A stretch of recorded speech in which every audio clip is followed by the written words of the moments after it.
Not funny. Colin. It's going rogue left and right, man. And Mike, the Ape Man. Oh my goodness gracious. PTR Radio. You ready to kick ass?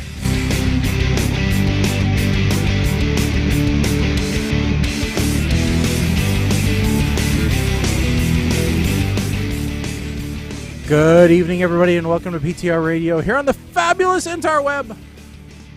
That's right, we're back after a little bit of an extended break in between the last two shows. But, Mike, I have the feeling you want to say something. You have that look, well, like, I want to jump in. Just before the show started, you said, no, I don't want Funkmaster. Do you have a machine named Funkmaster, as in Funkmaster Flex? No, that's our outro. It's a song called Funkmaster. Okay. All right, yeah. Now it makes sense. I was in the wrong mindset. I apologize. Proceed. No, all of my machines are named after television or movie computers. So I have Jarvis, I have Joshua, I have Friday, I have what did I name my I named my Mac something, but I have Gideon as my phone. Yeah. So no, they're all sci-fi computers, but no HALs. No, I don't want anything to go wrong and kill me. So no HALs. What about Sal? No Sals, because that would just make me think of the wrestler. So every time Sal comes up, I just think of Big Sally Graziano, who we interviewed and we had a great time with. But no. Speaking of my computers, thank you for the great segue there, Mike, unintentional as it may be. But I am the king of the segues, so yes. There you go. Yeah. And so I made a purchase today. Made several purchases actually, because it's a whole thing. I'm gonna resurrect my NAS because it's just been sitting on my bar not doing anything. But I decided I was going to get into 10 gigabit networking because 1 gigabit is not enough. I need all the gigabits. So I have bought, and I am getting into now, wiring my house for fiber because that's how you get that's how you get the gigabits at a reasonable cost is with the fiber. Okay. So, I was able to find a couple of good 10 gigabit cards. I got 2 cards, one for my main machine here and one for my NAS, for $25 a piece. Now that's a bargain. But the problem, Multimode, LCSC.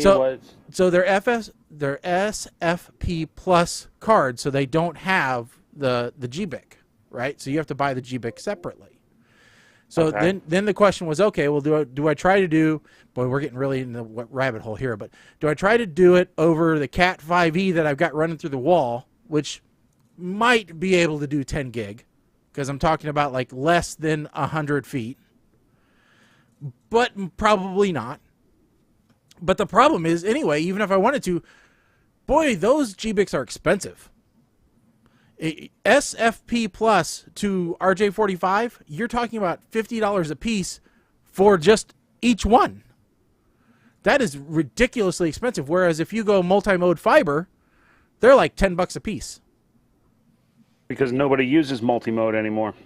So you can grab a couple of those, and multimode, I got like a 30-meter thing of multimode, which is 90 feet, because I want to try and just surface run it first and just run from my office over to my bar and say, hey, can I do 10 gig just crossover, basically, between the two machines? I haven't even bought a switch yet because the switch I want is actually sold out.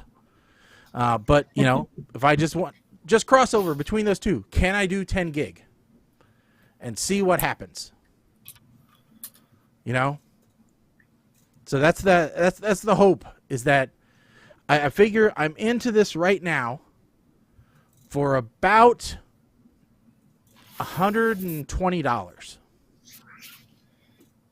to get two machines directly talking to each other, at 10 gig. I don't think that's a bad, proof of concept. And, who knows what's going to... Maybe something will show up in Amazon Prime Days. Yeah, I mean, I seriously doubt it, but who knows? Maybe. You never know. Because we are on the Prime... that does happen tomorrow. So, when's that Prime Day? I need to know. It's tomorrow. 'Cause I need some cocoa butter and camping supplies. It's tomorrow. Tomorrow and help me the God. Wednesday. Now, you guys don't watch network TV, so you probably haven't seen the commercial as much as I have. Anybody else who watches regular network TV, I want to know how come nobody is complaining that the Michael Jackson or the Billy Ocean lookalike in the commercial, they got him ordering cocoa butter. Kim and I looked at each other and said, how is this not being called out as racist? They couldn't come up with any other lyric but cocoa butter. They might as well have said Jerry curl. I don't mean, know. So here's my next question for you, Shag. Assuming that your proof of concept is going to work, because that distance with multimode fiber is not a problem. What's your plan for fiber for your branches off of? You're going to go fiber everywhere else? That's your plan? No. So my real need is to get from my machine to the NAS fiber, and get 10 gig. Okay. And then from really my cable modem into the main network, probably 2.5 gig would be enough. I just need to get more than a gig, because I have more than a gig signal. I've got the higher than a gig package, but I don't have more than a gig connection right now. And you could do fiber off of your modem? No, I'd have to do a copper connection for that. So you'd have to do bridge VLANs, or you'd have to bridge. Well, I wouldn't have gig copper. Yeah, so I'd have to buy one SFP plus. So I'd have to buy one SFP plus the copper adapter, and then I could go copper from the switch, which actually the one I'm looking at can go into router mode. So I could go copper from there to the cable modem that that Comcast provided. And then everywhere else, gigabit is sufficient. My Rokus would not, do much better than gig. Okay. But the thing is, I want to be able to I want to be able to move my Plex server off of my machine. Because every time I need to reboot or apply a patch or do anything like that, the wife, gets me on the Alexa and tells me, "Hey, Plex just went down." And I said, "Yeah, I know, I'm rebooting." So the goal is get that moved over and get it running as a virtual machine on the NAS. And same thing for all the apps which go and archive all my footage. All the CDs and DVDs that I buy, all that stuff. Get all that archiving stuff taken care of off my machine to free up my box to do important things. Okay. I was just curious how you were planning on running fiber in your wall, because now you're talking. That is something you have to do very carefully. Yes. Multimode is not as finicky, but you got to be careful. Yes. Yeah. And I know that right now I'm getting like a 90-foot piece of fiber, which is like I said, I want to surface run it right now. And it's going to be way longer than what I really am going to need in the end. But it's light. Light goes, Mm-hmm. According to spec, it's good for like 300 meters. Multimode is. So I don't think it's going to balk at 90 feet. Okay, that's theoretical. So that's like a Wi-Fi Yeah. rating, but that also depends on what your light source is, Yeah. which was why I was asking what SFPs are you going to be using, because then you start talking about 850 versus 1310 versus 1550 nanometer, LED versus laser, et cetera, et cetera. Yeah. And I'm like, yeah, this can get real expensive real quick. When you said $50 for, or when you said what, how much for your? Oh no, this was just a card. The so card, this was your card that you're going to slot your Yeah. SFPs into. Yes. And how much were the SFPs? The SFPs were like $12 a piece. Okay, yeah, that's because they're multimode. That's exactly why. Yeah. Which for a home person, I think that should be fine. You know. In a typical residence, yes. Yeah.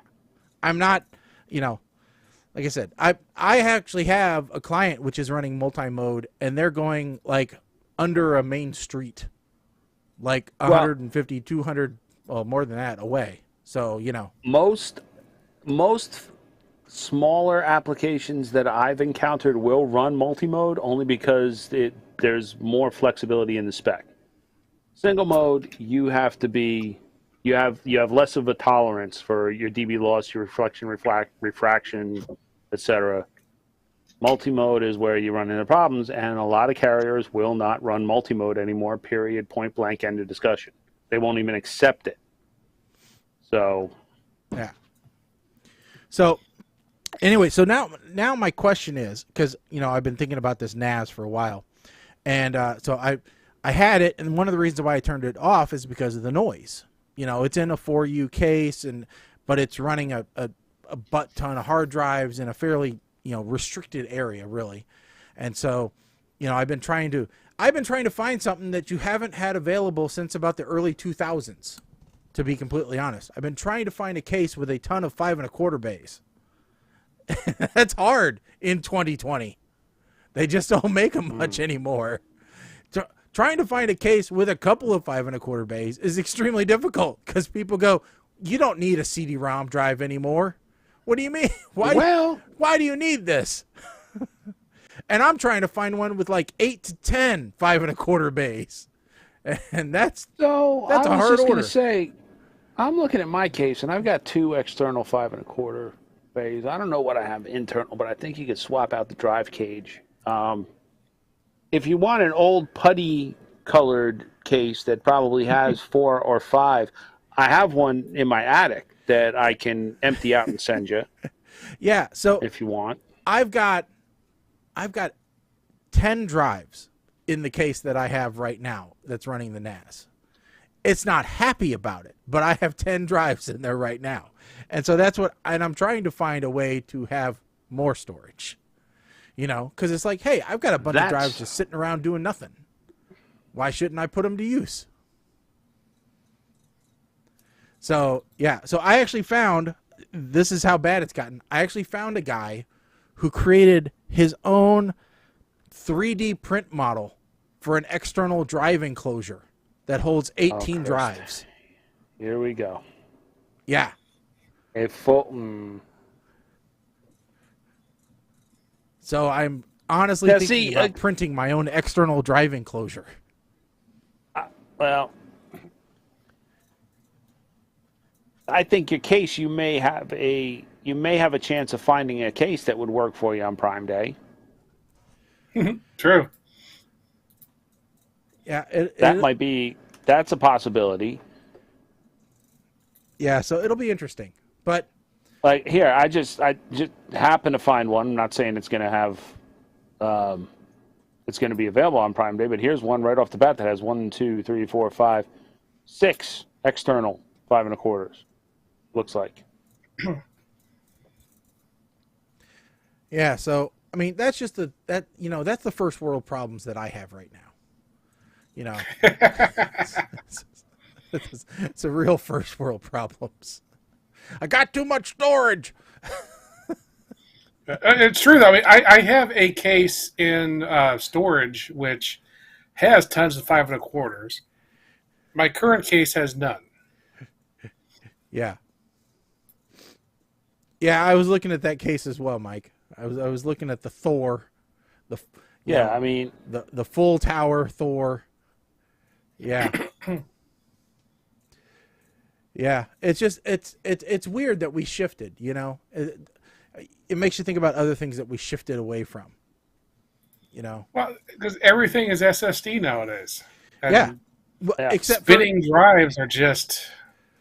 I know, but error when you think about bulk storage, you can't think about SSD. You just can't. yeah, but can't you get 3.5 drives? They are 3.5 drives. The reason why I was wanting 5.25 bays is because you can take 3 5.25 bays and you can fit 5 3.5s in there. Okay. They've got these hot swap bay chassis that you can fit 5 3.5s on edge in a 3 5.25 bay. You know, basically build your own server. Now, I'm not saying that those are cheap either, because like those enclosures are like $100 and some odd on their own. But so it's no matter what, being into computers is awfully expensive. Yeah, I'd say my NAS is a bunch of 14 terabyte USB hard drives plugged into a Intel Nuke. Yeah, see, and that's what everybody starts out as. And I want to be a little bit more resilient than that. Let's put it that way. How is that not resilient? If any of them dies, I just unplug it and plug another one in. Well, yeah, but I want to run like Proxmox and have some software RAID going on, and you know, I want to have some fault tolerance. You know, The stuff I care about, I have them copied to 2 separate hard drives. That's my that's my the extent. Man, he wants fault tolerance. That's why he's running multi-mode. Can't be perfect. So anyway, so that's one of my things going on. You know, but in the meantime, I got all kinds of other projects going on around the house, and you know, like right now, I need to reseat a fire extinguisher or a fire alarm in my basement. I was going to say a fire extinguisher. How do you reseat a fire extinguisher? No, I kind of knocked down my fire alarm or my smoke detector from my basement because I was working on the floor upstairs. So, how thick are your joists that working on the floor knocks down? What am I missing? I was putting in engineered vinyl, you know, planking. Okay. And it's the click lock stuff. And you're supposed to click it together, and then you're supposed to hit it with the rubber mallet. And it was making me mad.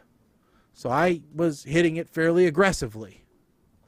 And suddenly I heard a crash, and then my alarm went off, and it said, "Your smoke detector is no longer online." And I went downstairs, and it was in pieces on the floor because I had hit the floor so hard that it rattled the smoke detector free, and it fell on the floor. Okay. It took me, I worked on one whole weekend on the floor. Then I had to recuperate my back for a weekend, and then I just finished it up this last weekend.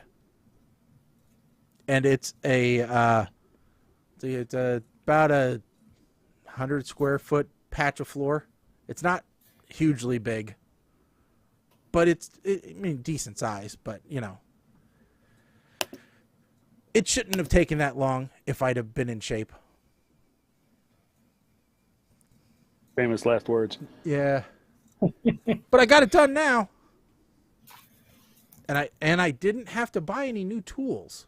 I didn't take the opportunity to buy any tools. That was a problem. Where's the fun in that? I know. Where's the fun in that? I know. You know. But I did make the wife happy. So, you know, that's all that matters. At least so far. I do have to make my own thresholds though, I think. So I may have to buy a tool for that.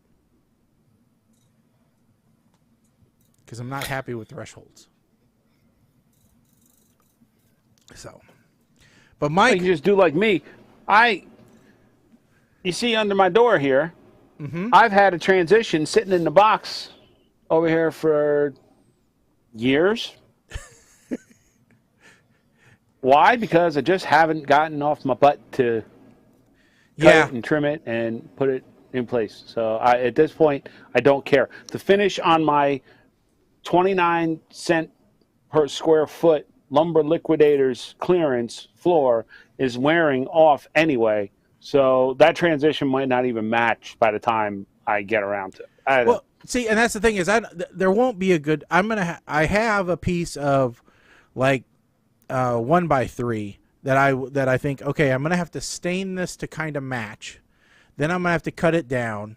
I'm gonna have to notch it around the door jamb, and then I'm gonna have to put it down and kind of, and then I'm gonna have to bevel the edges. And I'm like, that's a lot of work. This is a lot of work for something people are just gonna step on. Yeah.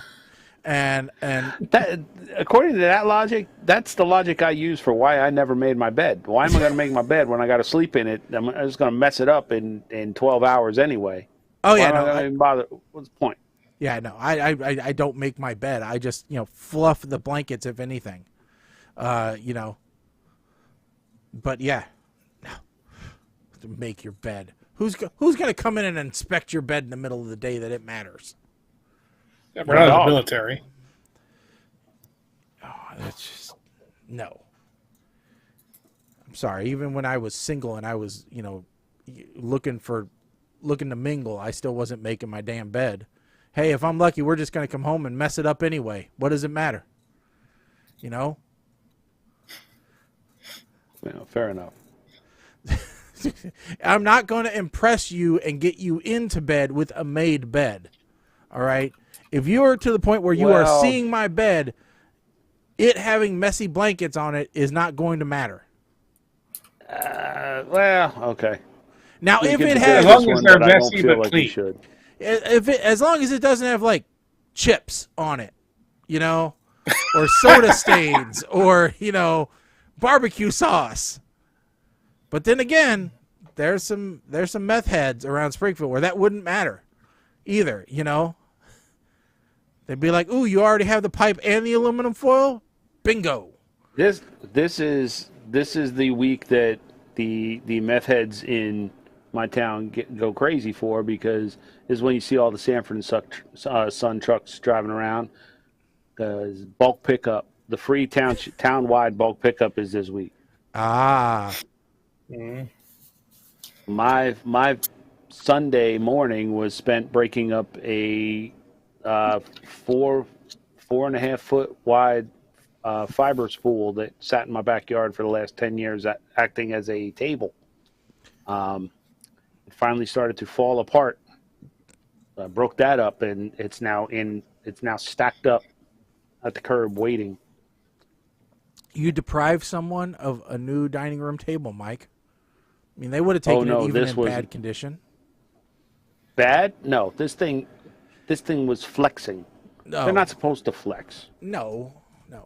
But, that is, town cleanup day is when the college kids get new furniture. Yeah, that could possibly bite you, but that's neither here nor there. I mean, there is a house down the street. There's a fine line when you're taking furniture. You look at the house and you decide, okay, what are the odds of me getting hepatitis from this couch? Am I going to sit down? I know who and get lives poked? here. There is a house down the street from mine, not in the same neighborhood, but a couple neighborhoods down. They have had a garage sale going on for over a month, and you would think, okay, well, they must pack it up every night and then bring it back out every morning. Oh no, they don't. Do they put tarps over things? No, they don't do that either. And they just have a sign that says everything 50 cents. And I don't know how many times everything has been rained on. And there's just like lines of clothing. Just like tons, enough to do a clothing store out there. and I guess you could say that they are rain fresh because they have been soaked so many times. That's terrible. So that is disgusting. But oh well. So Mike, you got a new toy recently, didn't you? Well, it's a step above a toy, but yeah, I finally gave in before Prime Day, only because it was like a decent deal. I bought a drone, and by a drone I mean it's upstairs. I don't even have it here. It is a 4K drone. It does record it. It's basically like a DJI clone, but it's by a brand called Holy Stone, which is a pretty well-known brand. If you look on Amazon, they're well-reviewed. And it's supposed to be pretty easy to fly. Okay. And for the most part, it is. However, because it is small, it is under the weight limit set by the FAA in order to have to register it for recreational use. It is very affected by the wind. Well, yeah, I would bet. Right?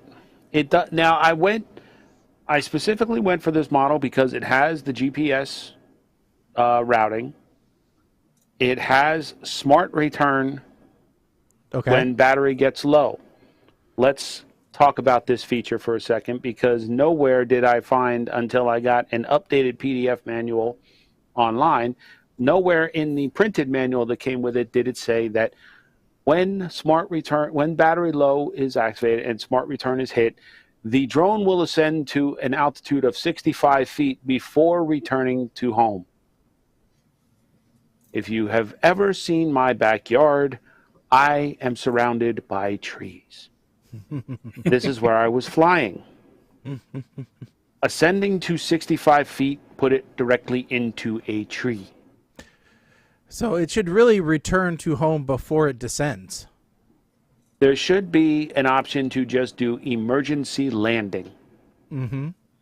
Side note, I found out there is a 4-key combination to make sure you don't accidentally do that. But so are we talking about like this one here? The model number, it's very similar to that. The model number that I got was the 175D. Okay.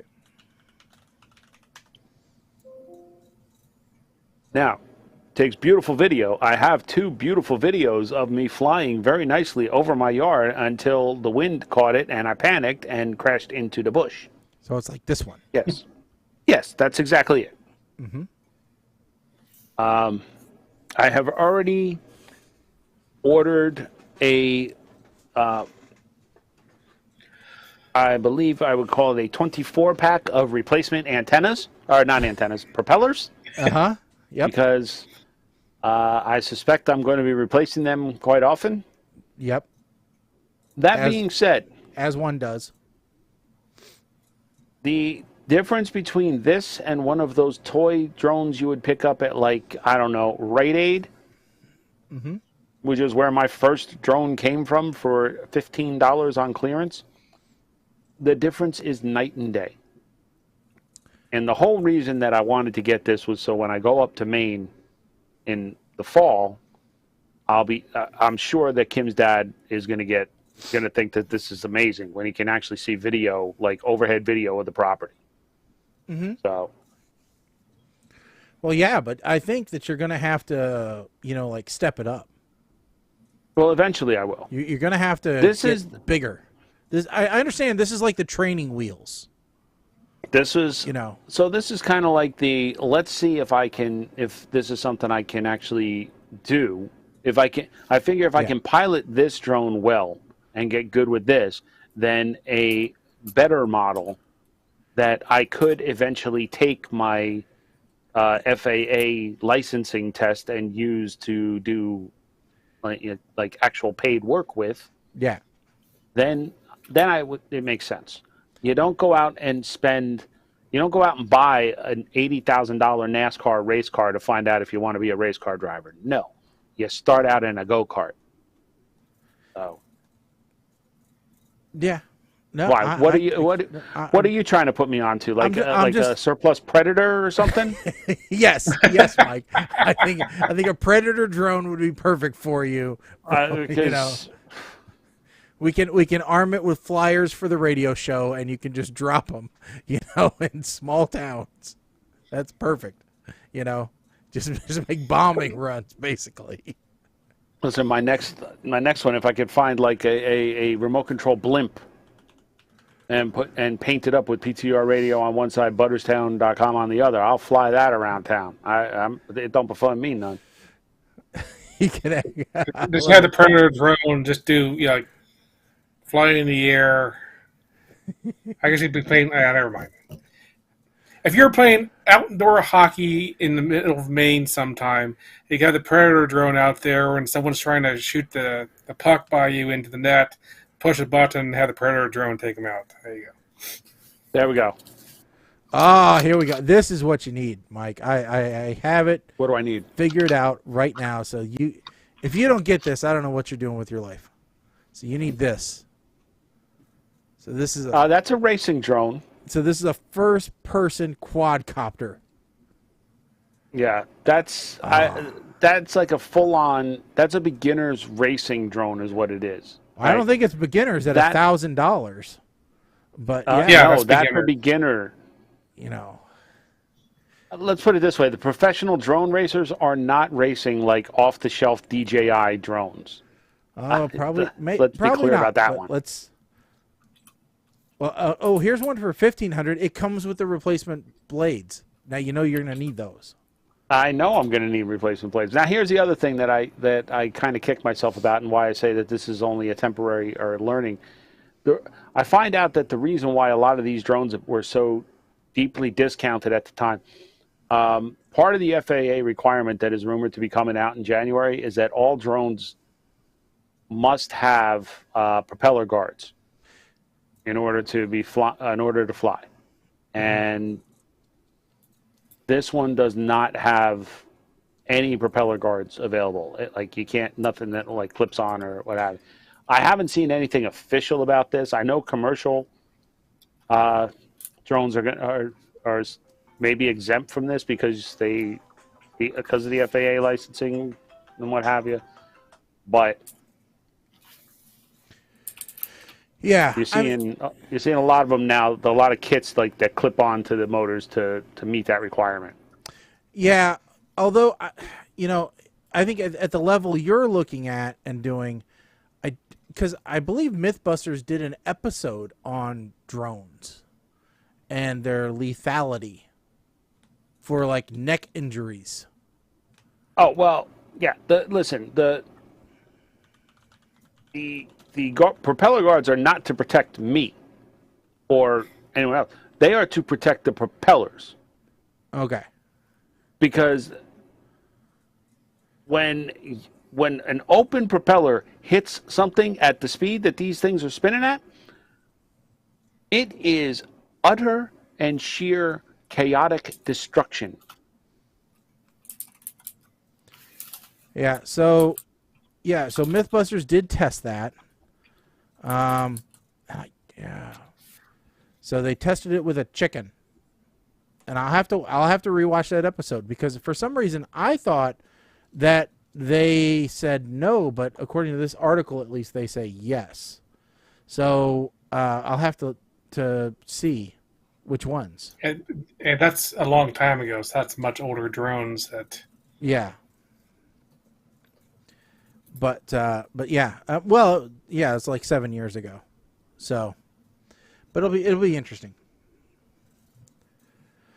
So, but yeah, Prime Day is upon us tomorrow, and so all these things will be going on sale. In fact, some early Prime Day specials are actually occurring. I don't know if you know this, but like the voice assistants are already on sale from Amazon. So if you're thinking about getting a Alexa device, there are a few specials going on right now. So for example, the sunglasses or the glasses, are available for $100 as opposed to $250 right now. I don't know that I would have them. I'll be completely honest, because like their playtime, like if you're listening to music, it's only like 3 hours. See, here's my thought. If they were a little cheaper, I might consider it. And the only reason being, like, when I'm up on, like, the roof cleaning my gutters, because, you know, I'm still young enough and nimble enough that I can go up on the roof and bend over to reach into the gutter to clear them out instead of moving the ladder 150 times. I would prefer to have my sunglasses with the speakers in them to listen to music than to try and deal with earbuds where I can't hear or something of that nature. So I could see that, but that's a limited use case. I'm not going to spend $100 on a pair of sunglasses for that. Yeah. And, you know, but they do have some decent, like, I think they had the ball type ones with the clocks. I think those were down to like $30. The little puck ones with the cloth surround, those were down to like $15 at one point. They had the Alexa Auto. Those was like down to $20, I think. So. Okay. So I mean. Okay. I do have to clarify the prop rule applies to the smaller drones like mine if you are operating over people, which you have to apply for a permit for. You cannot operate any drone over crowds without propeller guards. The wording is actually contains no exposed rotating parts that could cause lacerations. Yeah, which makes sense. Okay. So I apologize. But yeah, so I mean, there's some deals going on right now, but you know there's going to be more coming up. And also not just Prime Day, because you have to think Target's already released some sales, Walmart's released some sales, so they're hopping on the bandwagon to compete with Amazon. Yes. Well, Target actually has been doing sales for a while now, and I read an article today, and that's because of I guess they were one of the few, like all of the merchandise that they had sitting in containers showed up at once.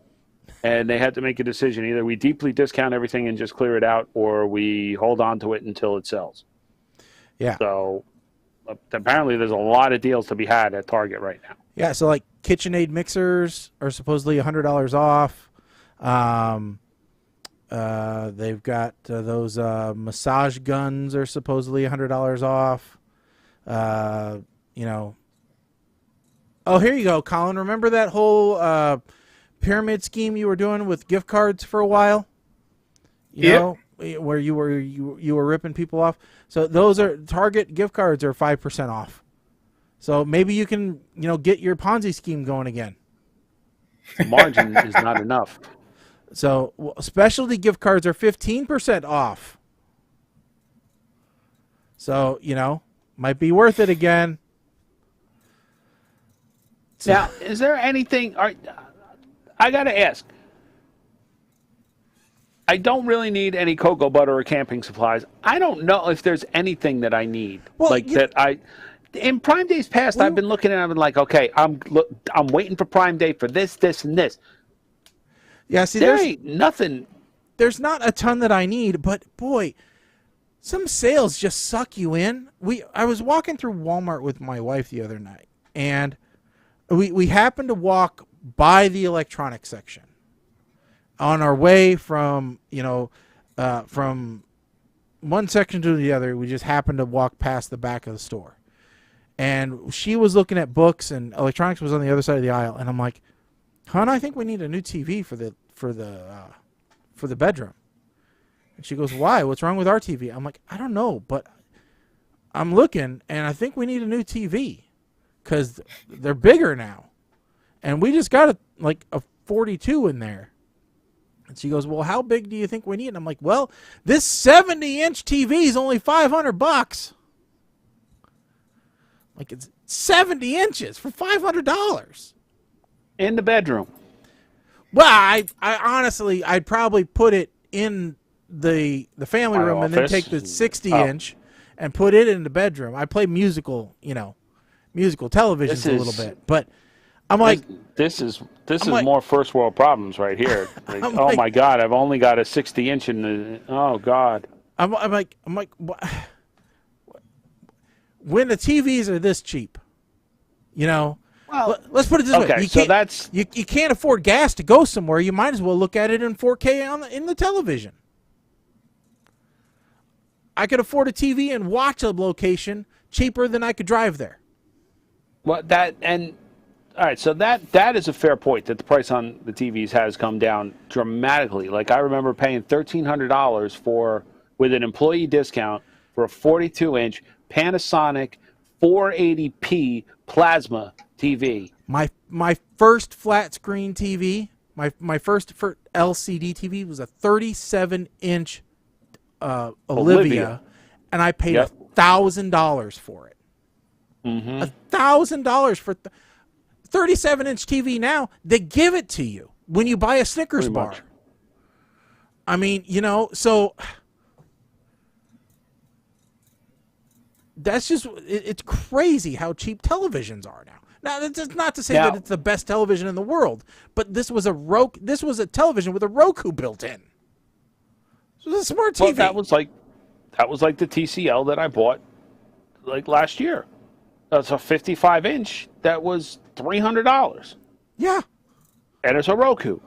Is it the best picture ever? No. Is it a good picture? Yes. Is it acceptable for a TV that is on for 15 to 16 hours a day? Abso-freaking-lutely. Yeah, because when it that burns price. out, when it burns out, you don't feel bad about throwing it away.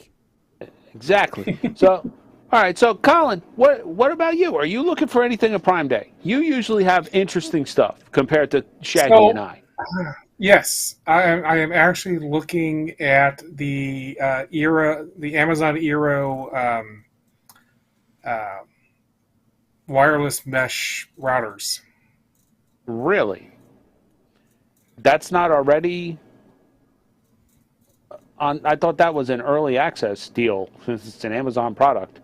You think it's going to be even cheaper? No, it's early access now. I'm just kind of looking at it, going, Oh. Yeah. See, And see, tying this back to. No, go ahead. So, I'm sorry. Go ahead. Well, I just these things have. Well, it says it has up to 2 gig. Anyway, the thing is, Wi-Fi built into the PC always tends to have drops, right? Where these devices have 2 Ethernet ports on the back, so I can plug my computer into one directly and not have to deal with Windows and its Wi-Fi. So that's interesting. I have gigabit internet in the house, but the Wi-Fi everything's connected to isn't 6. So I don't have full access to all the internet that the house has. We're paying $80 a month right now for gigabit. I think it's $120 to go up to 5 gigabit. So I hate you. Yeah. I hate you. So, but again, these are so first world problems. yes. Well, so talking to what I was starting to say. So a couple of shows ago, I was talking about my network and how I was debating. I replaced my router with a Wi-Fi 6 router, and I was debating about doing a one mesh with the TP-Link extenders, or adding additional Unify access points. Yep. Well, I wound up getting the extender off of eBay for like $20, and it's plugged in right by Kim's computer, which now has an Ethernet port, so I can connect. As Colin was saying, I can connect her computer to that, and that'll give her more stable internet.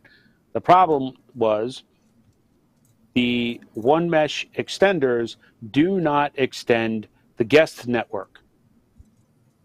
which is stupid. Not just stupid, stupid. So what do? Now I instead of one or the other, I'm doing both. I have a Wi-Fi, a UniFi 6 Lite access point sitting over here that I'm waiting on the arrival of the Switch 16 Lite PoE switch so that I can move the ACLR access point to one end of the house, put the 6 on the other end, only have the PoE switch, which I can then eventually add UniFi cameras to. Yeah. So I'm snowballing at this point. I just want all the Wi-Fi. I want the entire neighborhood to know that I have Wi-Fi. Okay? Yeah, I know. I'm with you. I'm 100% with you. So I bought a 3-pack of they were TP-Link mesh Wi-Fi pucks, and they work great. I like them. They work fabulously for me. My only problem is that I need to move one of them because the plug that it plugs into is right next to a chair in the living room that the damn kids keep moving back and forth, and then they unplug the stupid thing because it's right next to the outlet. And so I'm like, God damn it. No wonder the kitchen television keeps dropping service. It's because you guys keep unplugging the access point that it connects to. Is that the Deco? Yes, it is. It's the Okay. Deco like M5. I looked at that before I started doing all of this. That was one of the options I was looking at, and I think I decided against it because by the time I added in having to get a switch to support all the stuff that is plugged into my router now, because the one I was looking at I think only had one port or two maybe, and the pucks didn't have wireless backhaul. Oh, they do. Wired backhaul. I'm sorry. Oh, okay, because the M5s do. Because that's what I'm doing for one of them. It might have been different ones that I was looking at. But to your point, I didn't like it because they weren't PoE. If I'm going to do wired backhaul, I want power over Ethernet. I don't want to have to rely on a plug. Yeah, I was really upset that they didn't have PoE. But they are also consumer brand.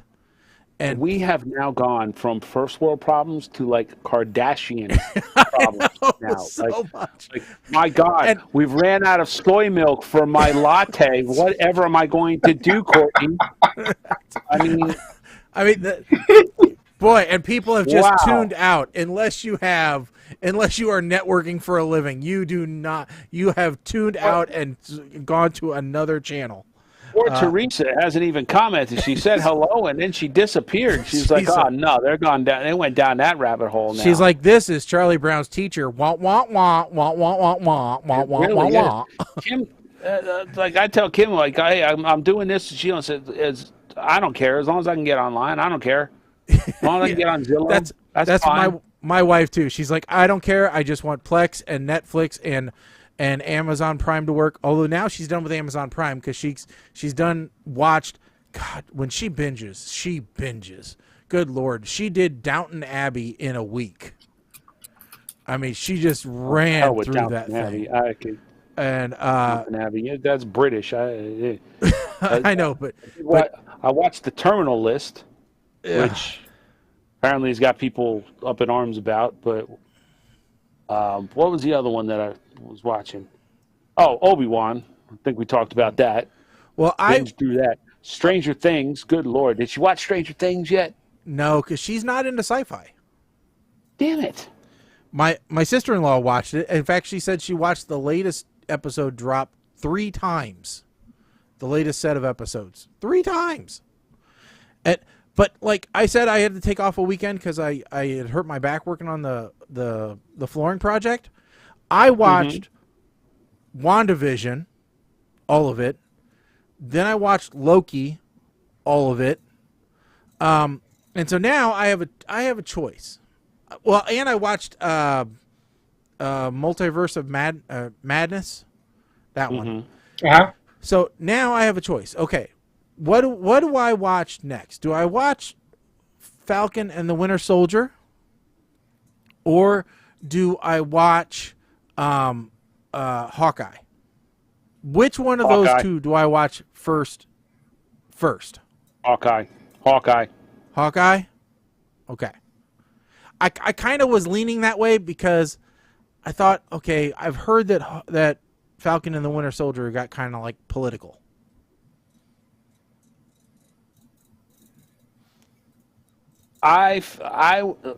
So I like the story of Falcon and Winter Soldier better.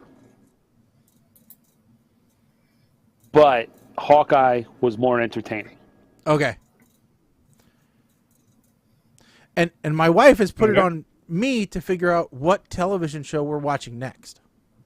Because we finished up watching, so we've watched all the Bake Off shows, and by all of them, I mean all of them, like not just British. Like we've watched, like Irish, the New Zealand, Australia, Kenyan. Have you watched Iron Chef? She is not a huge Iron Iron Chef thing. She's not a huge fan. The new Iron Chef is What? Look, let me ask you this: does it have Alex Gornicelli on it? No. Okay, because she hates that bitch. I mean, they left Food Network, so they have nobody but Alton, who left Food Network, to still be on Iron Chef. All right, so maybe I watch. Maybe and the chairman. Maybe she'd watch that. And the chairman. The original chairman is still there too. All right, so maybe she would watch that. But like we watched. What the hell did we finish up watching? I don't even remember what the hell we were watching. But we were watching. Well, you're gonna get. Yeah. You're gonna get a couple more seasons of Magnum PI. No, we're not. Are we? They canceled it. It got picked up on another network. Oh, it got picked up by. Was it NBC? Picked it up. She'll be so happy to hear that. I hadn't caught up with that, so that's good. She'll be NBC thrilled. NBC. We'll fight crime at NBC for 2 more seasons after CBS canceled it. You're right. Okay, great. Yeah. 10 episode seasons will air after the show ended a 4-season run on its original network. Well, she'll be thrilled to hear that. Yeah, so let's hear. What did we watch? So we watched. Have you tried Master Chef Australia yet? No, we don't get into the Master Chefs. It's just try Master Chef Australia season 2. Okay, we'll give it a shot, but I make no promises. She is not a Master Chef-y person. It is.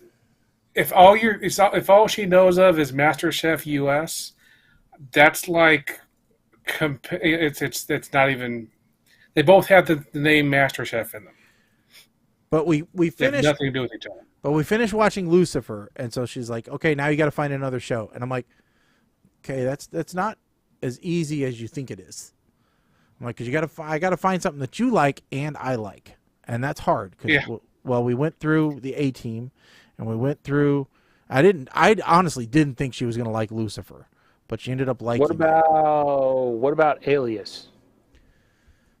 I don't think I ever watched Alias. That's the one with Jennifer Garner, right?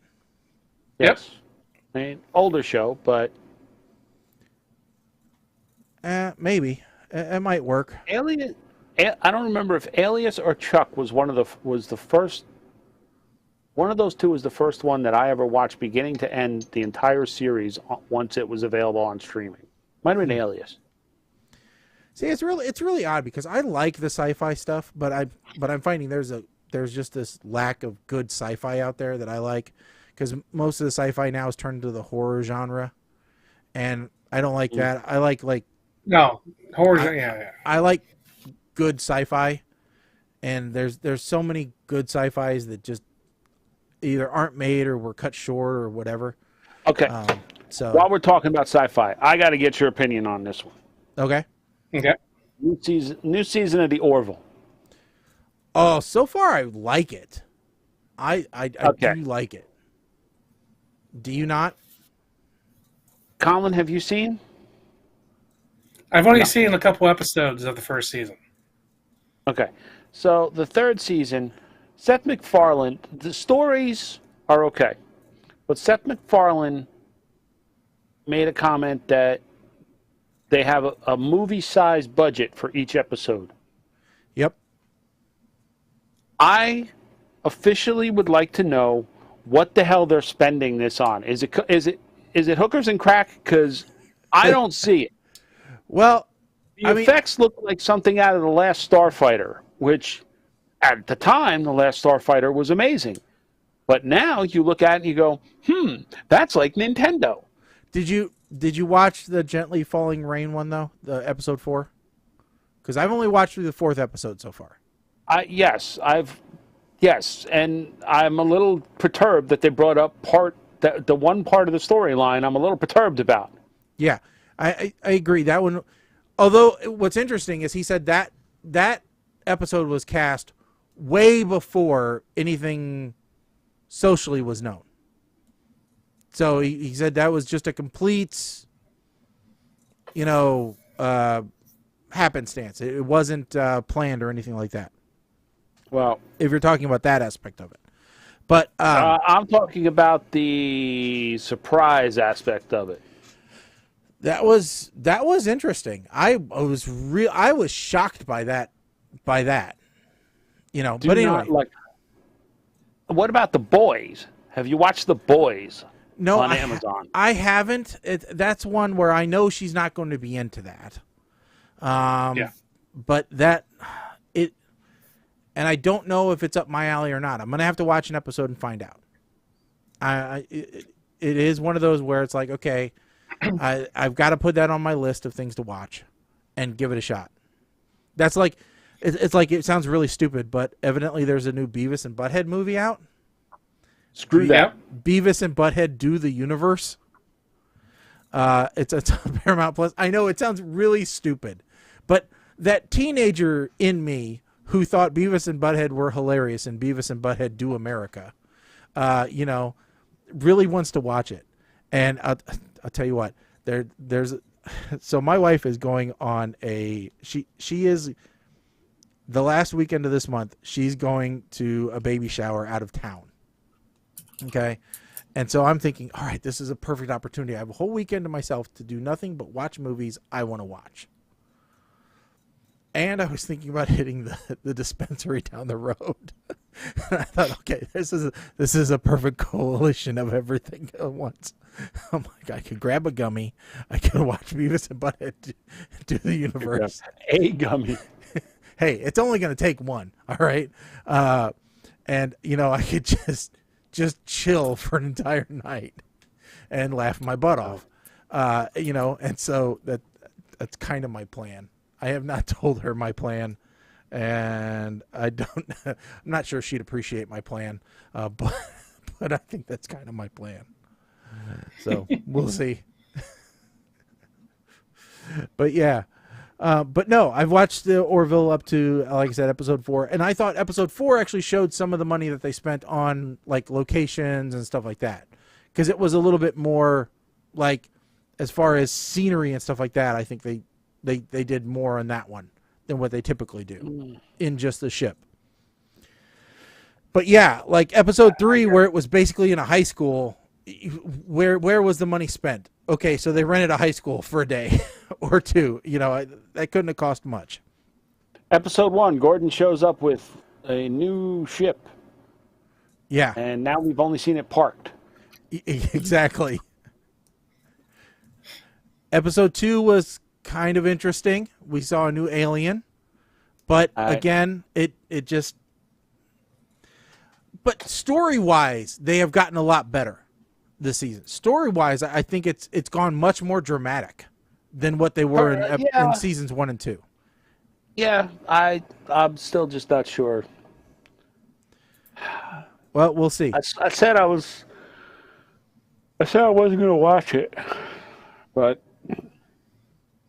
it seems like everything went off the air at once for summer break. So okay, here I am. Yeah. So, all right. So the one I'll go. Did you watch The Good Place? I watched the first season of The Good Place, and it was it was good. I haven't gotten back in for the other seasons, and I probably should. But it's like, all right, so you're going to reset everything, and I just don't know. Well, no, there's more to it than that, but that's one of those shows. It's very polarizing. Either you loved it or you hated it. I mean, I thought it was great, but there were some episodes where I was just like, filler, and there were some episodes where I was like, Yeah. But That was it's much like that fun. with every- Okay. I know exactly what you thought there, Shaggy. And I'm not going to spoil the rest of it, just to say, yeah, that's not what happens. Okay. But yes, that's exactly what happens. Okay. All right. So yeah, and boy, with the fracturing of the streaming, you know, it's getting more complex, obviously, to find what we want. And I mean, we're a television show, so you know, this isn't off topic for us. If you're tuning in for the first time, we do talk movies and televisions. In fact, in about a half an hour, we're going to talk about 2 shows that we reviewed specifically for the radio show. At least one of us did.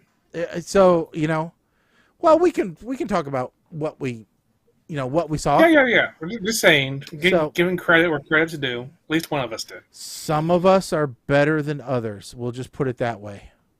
No, but going back to our previous discussion talking about these deals. So, one of the deals I bought off of Walmart's version of Prime Day a couple weeks ago was a DNA test for our new dog, our new rescue dog.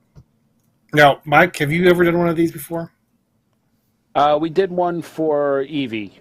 We did not do one for Tyson because a pot cake essentially has no discernible DNA of any specific breed because the lineage is gone. Now, let me ask you guys this question. Have you guys ever done a DNA test of yourselves? Not me personally, but enough of the other family members have had the test done that I'm covered. Did you know what your results would be? Now, is there a reason why you haven't done it, or is it just, it's not my thing? I don't want to be in the database. Okay, because I'm like mildly interested because there's so much confusion about my background that, you know, I'm kind of interested in it, but my dad is of that, I'm not going to be in no database. They're not going to have my DNA. So, and my dad is not Hank Hill, but anyway, close enough. Or Boomhauer, whichever one you want to pick. But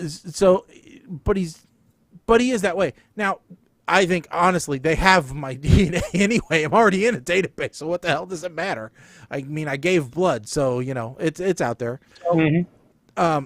My issue is which one I want to do. Like, I don't want to do one like Ancestry that just tells me where my descendants were from, because I've kind of gone through far enough back in what's it called? Your family tree? The family tree portion to figure that part out. Do I want to do something that gives you the medical likeliness? That's the one I'd be interested in doing. And that's primarily because I didn't get to know my father. I have no contact with that side of the family.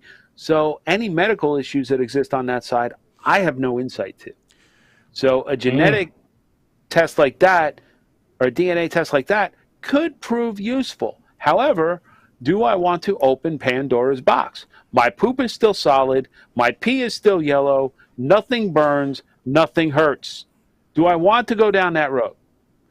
You know, well, Mike, if your pee is yellow, you really need to drink more water. It should be more closer to the clear side of things. I'm just letting you know. It ain't red, so I'll take it as a win. Okay. So, but no, I'm kind of with you. But you know, I'm in a similar boat, right? So I knew my grandparents on both sides. One side a little bit better than the other side, and so I knew my immediate aunts and uncles, but I didn't know them that great. I couldn't, I know that cancer runs on both sides of the family from them, but I couldn't tell you anything about their parents. I couldn't tell you anything about Anything beyond that. I couldn't even tell you my grandparents' siblings. All right. Because most of it was they didn't know or they didn't want to talk about it. And so, definitely from the medical side of things, I'm interested. Plus, just my family is a ink blot of problems. All right. You can look at it and see different things every single time. You look at it once, diabetes. Yep. We see that. You look at it once, you see cancer. Yep. See that. Heart disease. Yep. See that. You can see everything if you look at it the right way. But, so looking at it from a medical perspective is interesting. But then I also look at it and I go, okay, well, to look at my grandmother on my dad's side, you'd never think that she was Irish. All right. She didn't look that way, but evidently her parents were both straight off the boat. Some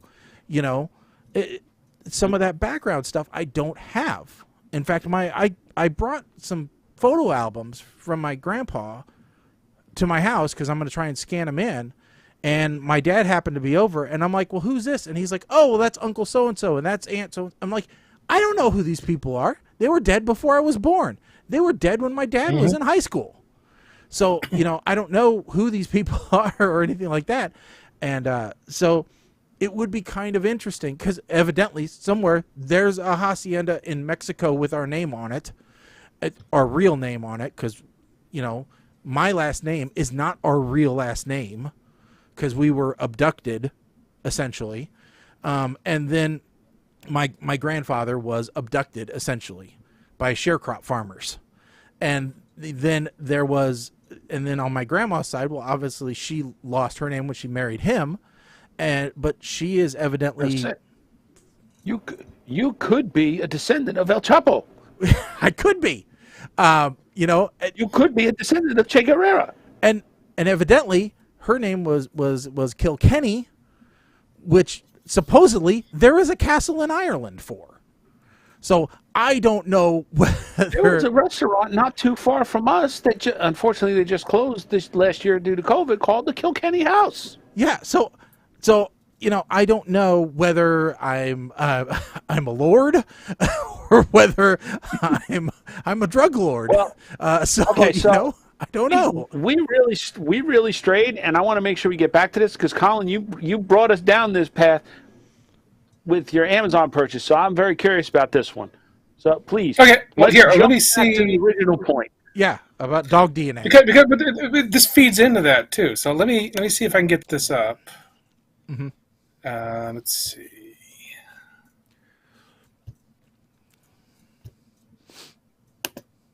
Okay, so has that popped up into my? Yes, it does. It has. Okay. So this is Lulu. This is our new rescue dog. So as far as we can tell, she was in a puppy mill that was cranking out Chihuahua mixes, designer Chihuahua dogs. So she was pregnant and she had parvo. That's why she got kicked out, and then ended up at a rescue that actually specializes in dogs with parvo. They have a whole treatment facility where they get these dogs through parvo and then get them back out to families. So that's where. But part of the reason we did the DNA test is we were actually thinking that she was a Jack Wawa, a Jack Russell Chihuahua, which is a very wanted mix. But we were having some. She was a rescue. She was having some behavior issues, barking at. Visiting family and stuff, and so we're just trying to figure out what she was to make sure that we were doing the right things with her. But it turns out she was not a Jack Wawa. It looks like she was in she's a Pomeranian Chihuahua. So it's fun. She's got some beagle in her. That's the problem. I can tell you right now. Beagle. She has short legs, so she kind of has like a the dog that Queen Elizabeth had. Mm-hmm. Anyway, Corgi. She she has kind of like corgi-sized legs, so she kind of runs closer to the ground. But yeah, she's 58% Chihuahua, and then she has some Yorkie and some, just standard terrier mix really is what she has there, and 7% Pomeranian. What's interesting here is that they actually go through and try to figure out a family tree here. So they think that both of her parents were Chihuahua Pomeranian mixes. And we saw a picture of what her kids look like. And they thought it was a Shih Tzu mix at that point. But they were hairier. So I think they look more like a Chihuahua Pomeranian usually looks like. She's kind of like an in-between there. So about her grandparents were a Chihuahua and a Pomeranian Chihuahua mix on both sides. And then back to the grandparents is where the Pomeranian and the Chihuahua pure bloods actually were. So this is what they can try to figure out there is, here's all of her extended family. But they also found relatives. Oh, geez. Really? Yep. So,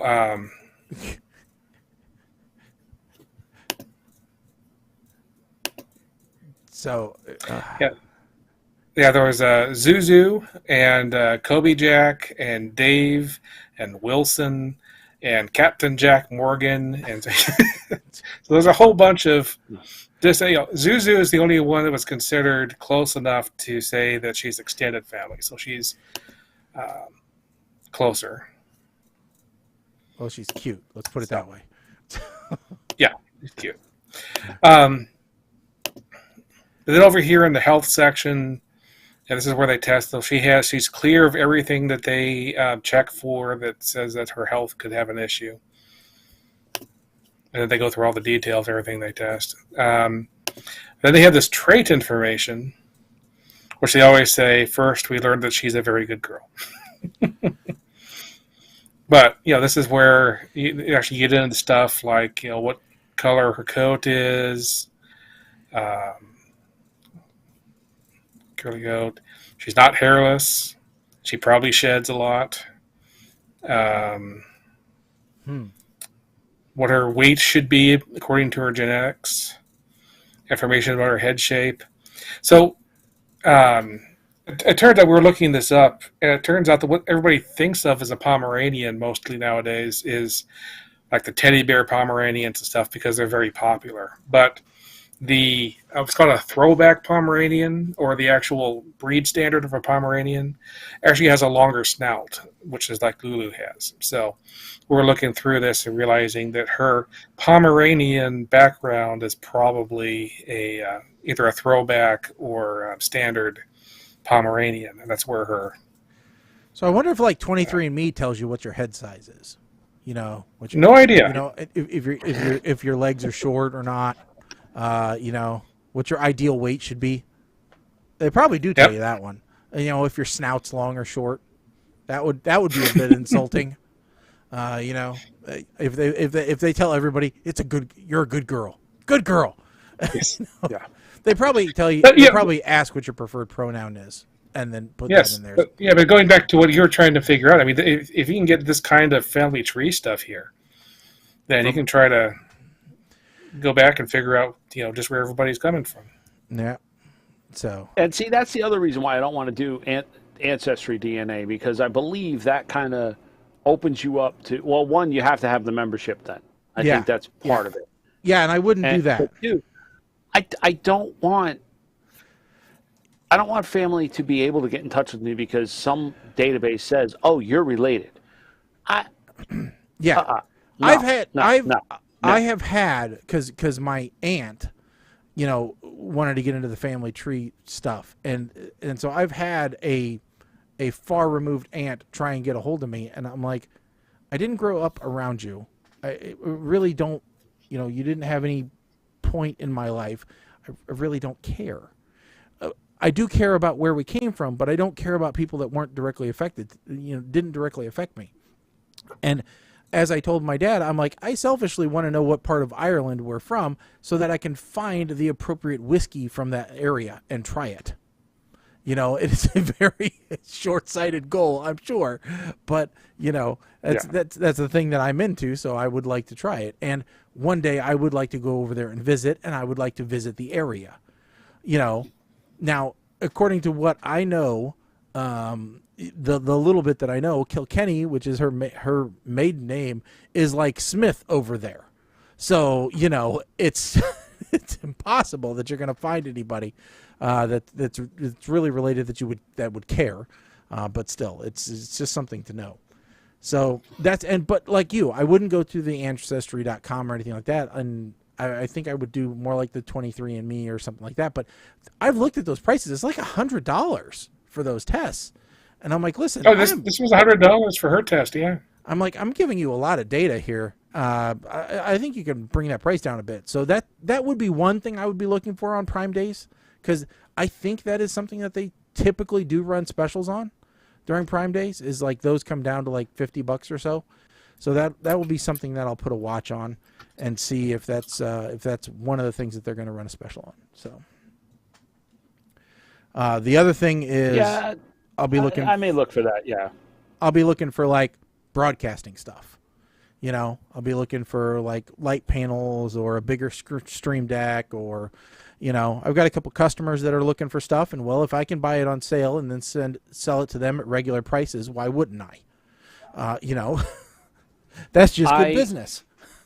I actually almost bought a pellet grill this past week, but decided I'm going to wait until the end of the season when hopefully prices come down even further. I thought you were going to say a pellet gun. So for a second. No. That would be illegal in New Jersey. A pellet gun is? Firearm. Yeah. So having a pellet grill myself, they are quite amazing. I wish I had gotten one a lot earlier. Out of curiosity, which brand were you looking at? The one Pit Boss was the one I was looking at. It was, but okay. I decided against it because, one, it did not have the PID controller, and two, okay, so it doesn't have that. The Wi-Fi portion I really could care less about. That would be nice to have, not required, but also the ash cleanout seemed to be a little problematic on that particular model. So I'm just going to wait. I'm not in any kind of rush. I'm primarily going to be using it as a smoker, so I'm not. Yeah, I'm not looking to replace my propane grill. Let me put it that way. Yes, if you want the absolute easiest clean out, that's going to be the Weber. Mine is a Green Mountain. It has an ash clean out where you open a door on the side to stick a vacuum cleaner on it and suck it out. But which I is found fine. That's like the minimum what I'm looking for. Yeah. I found it over long term though. It's as long as you have an ash vacuum, it's pretty easy. Wi-Fi is essential. That's not a nice to have. That's essential. Okay. I found the Wi-Fi very important. Is there a particular reason why Wi-Fi is essential? Yeah, this was going to be my question. I mean, does the meat cook better with 5G? I mean, what? No. It's all about. You know, the problem with a pellet grill is you have to have it full of pellets, and sometimes you're cooking for several hours, and unless you're out there to hear the alarm, you may not hear that it's actually run out of pellets. Where if you have the Wi-Fi up on your phone can alert you that, hey, the temperature is going down. So you could lose half an hour. You know, depends how often you actually are going out there and checking on it. if you're cooking something that's taking 8 hours and you get distracted and it actually runs out of pellets for half an hour, then that's that's not good. But just be able to check the temperature. Yeah. That's why I said it'd be nice to have, because ideally, like I said, I'm not replacing my propane grill with it. If I was, let's say I'm doing a brisket. I'm only saying that because I've got a damn brisket sitting in my freezer that I have no idea how I'm going to cook. I'm cooking this brisket, I'm going to plan it for a day that I'm going to be out there doing stuff in the yard anyway. So I can go and I can check and I can mist it and I can top off the pellets and et cetera, et cetera. That's why I said, would it be nice to have? Yes. But I'm not specific. I'm not going to turn down a good deal if I found one that didn't have that. Mm-hmm. So the other half of that is any of the pellet grills that are worth buying are going to have Wi-Fi now. And yes, I'm starting to realize that part as well. Because they're basically built into the PIDs nowadays. So if you, because it's almost free for them to put the Wi-Fi on.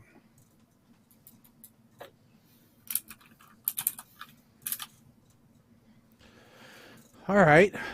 So, let's see here. We got a few more minutes before we get into our double feature movie review. And so far, we have talked about DNA tests and everything. But Mike, you did post an interesting article about copyrights that I think we should talk about for a little bit, because we've had our own run-in with copyrights from time to time. Yeah. And this was one that I think is going to be an interesting one to talk about, because if I'm reading this right, so Kat Von D, a fairly well-known tattoo artist, she's had her own shows and everything. So she took as inspiration, really close inspiration, a famous photo done by Jeff Seidlich, I think, of jazz musician Miles Davis, and tattooed it onto someone, and now is being I don't know if I can't remember. You'll have to point this out if it's her that's being challenged in court, or the person. She is not the person who got tattooed. Kat Von D is being sued. Okay, for copyright violations, and there's a couple of interesting things in the lawsuit, because this has implications to fair use. It has implications to derivative works. Obviously they didn't just make a copy of the picture. This is her tattooing it onto someone else. So there are aspects of it, while it looks similar, it's not an exact copy. And, according to this article, there's never been a case like this before. And it will be, and so there are so many things about this that make it unique. So, Mike, I'm curious about your take on this. So, a couple of things, and this kind of struck a chord with the business aspect of it, because we see all the time, I'm not even going to call them competitors, but we see like local crafters that are selling products similar to what we sell, but they're putting NFL logos on them. They're putting we've talked about this. They're putting like the Jack Daniels artwork, but with different wording. And this kind of this may be more akin to that, because there has been an often repeated fallacy that if you change X% of artwork, it's now an original piece. All right, it's derivative enough to fall under fair use. Right. And this is saying, nope, that's not true. Because that percentage is subjective. Right, and who decides that? Which what components? Yeah. Which absolutely, there is ambiguity in the way that the law is written. And one of the reasons I find this interesting, and just to bring a personal point to this, so my wife has Mickey Mouse tattooed on her right, ankle. This was something that she wanted for her 50th birthday, and so we made it happen. But that's Mickey Mouse is obviously a copyrighted character, right? Mm-hmm. So very similar to this, could that tattoo artist be, taken to court over that reproduction? And it's not. I mean, think of all the Tazes that were done in the 80s and 90s. Think of all of the, the Marvins, the everything, No, I'm sorry, the Calvin, like peeing on something, right? Exactly. Yeah. Yes. Think of all of those, that you can think of. Think of all of the pinup girls that were reproduced from famous calendars or nose cone art or whatever, that are on, arms. So there's a couple of things here. First of all, like when that happens, like I'm sure that the tattoo artist who did your wife's tattoo did not go posting on social media that they did this Disney tattoo. I am sure that tattoo artists are very smart about this. So they do a Spider-Man tattoo for somebody, they're not posting that. They're not putting that in their portfolio. They're being very careful about talking about that because there's always been this concern. This here, Kat posted, she posted on her damn social media, and I think this is how she really got caught, a picture of her doing this tattoo with the photograph in question behind it, taped up behind her. Now, I'm not sure that statement's actually true, Mike. I think a lot of tattoo artists brag about the realism they give to the original artwork, regardless of where that artwork comes from. Well, so here's the thing. Like a lot of tattoo artists around here, they'll post up portraits that they've done of like people's parents or people's pets. Right. Not of celebrities. I have seen, and there seems to that sometimes there's a little leeway with this. Meaning I've seen them post up, like when Kobe Bryant passed away. I've seen them post up tattoos they did, like memorials of Kobe. Which, if you're really going to be... if Kobe's estate was going to go after everybody who got a tattoo of Kobe as a memorial, that could be a very bad move from a PR standpoint. All right, you might as well have Ezra Miller promoting your tattoo line at that point, for God's sakes. But this is where I'm saying, like, the exact photograph is up. So there's your proof right there. Now, what they did say in part of this, the summary judgment, was that Kat's company cannot be held liable for this. It's her, because she's the one doing the tattooing and she's the one who posted this picture on her personal account. Right. Right. But you bring up a very good point. Like, so now if you took your wife to Disney, and we're going to use that as the example. If somebody was walking in Disney World with a Mickey Mouse tattoo, do you need to show proof that you got that from a licensed, authorized tattoo artist? Like, are Disney police going to walk around and start calling? And what's the penalty for this? What's the ramification? Yeah, I'm looking at this is from a small. Well, I'm not saying that they do. I'm saying if this case goes against Kat Von D, Right. Yeah, Who knows so- what this is going to do? Disney already doesn't do anything about knockoff Disney shirts that people are wearing.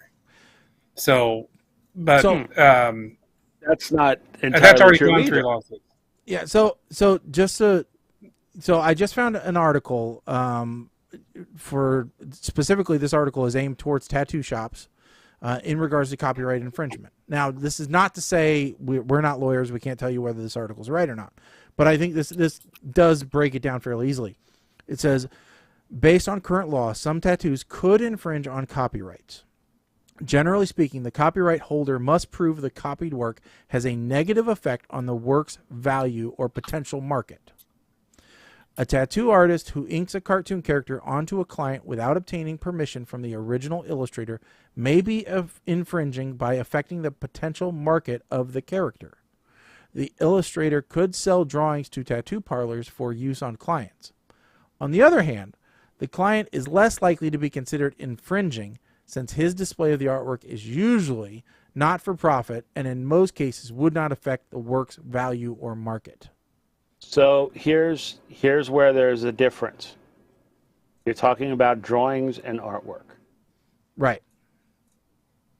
When you talk about photographs, let's Right. go back to the monkey taking the selfie. Let's go back to the Ellen selfie at the Oscars, which was determined, even though it was Ellen's Samsung phone that was used, because Bradley Cooper was holding the phone and took the picture, he was legally the owner of that picture. Right. I think here So that's where, so the person who took this picture is the one that is going after Kat Right. Von D. But I think Saying, specifically, I'm sorry, go ahead, finish.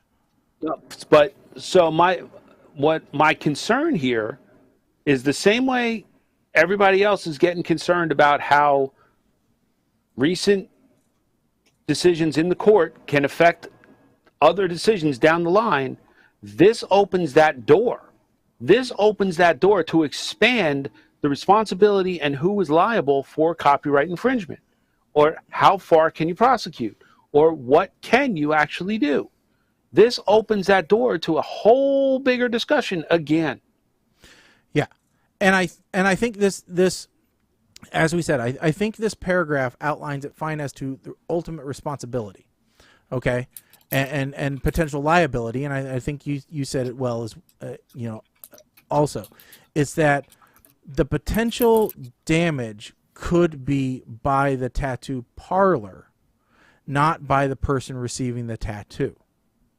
Because the person receiving the tattoo is not doing so for potential profit and gain. Okay? But the tattoo artist who is doing the work is. Okay. So in this case, Angie would not be held responsible. Right.